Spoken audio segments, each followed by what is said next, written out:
Happy Information Wednesday, cmcqueen here. Per my teaser video, I'm talking to all of my investor clients today, those of you who rent out your property. I'm going to focus on more residential today, but the same rules do conform when it comes to commercial leasing and making sure that your ducks are in a row.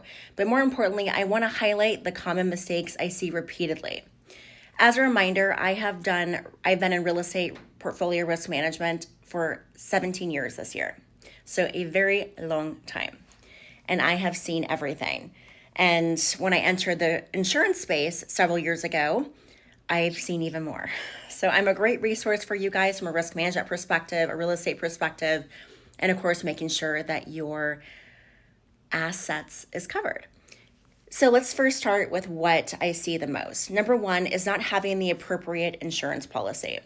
So when it comes to having a rental and having you being a landlord, you want to make sure that you have a policy that states that that is your activity. If you have a standard homeowner's policy, you're likely going to be left with a loss because you're in essence as a landlord renting out a property, which is a business exchange, a business arrangement, and your homeowner's policy does not cover business. That's the first issue. Number two, when it comes to occupancy, are you renting out the property long-term or short-term? Is it furnished, unfurnished? Those are also important features and aspects because your policy reads differently for each type of occupancy. Number two, I see all the time, especially with condos and people that may have their assets free and clear, that they forget to carry insurance. Yes, with condos, the HOA does provide coverage for the exterior dwelling, but walls and coverage is on you as the homeowner.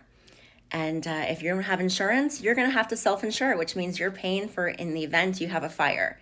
And yes, it does happen. In fact, this week, I had someone approach me that does not have insurance, and they had a minor fire. Number three, you need to make sure that you have shared liability when it comes to your tenants, or shall I say past liability. By what I mean by past liability, you want to make sure that you're passing the liability onto the tenants. They're the one that is occupying the property. They're the ones that have control over who enters the property, etc. And so it's important that you make sure they're maintaining renter's insurance and that you are being named as additionally insured. Being named additional insured in that renter's policy is going to give you notification in the event the policy is canceled. And in the event a claim arises, you're going to have access to that liability coverage under their policy. That's that shared liability I was talking about. On the topic of liability, in a perfect world, you have a commercial policy or you have a personal umbrella policy, depending on how you have the property titled. However, if you're not going to opt in for an umbrella policy, you better believe that you should have at least $1 million in personal liability or premise liability coverage. It is worth it and necessary, I promise. Now, let's talk about number 4, I think we're on. Do not self-manage people. I don't care what kind of background that you have. I have 17 years of experience and I do not personally manage my property.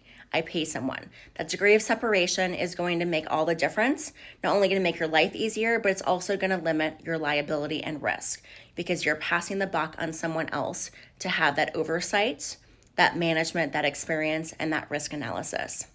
I know a ton of property management companies, so if you need one, let me know. There's a ton of bad ones too.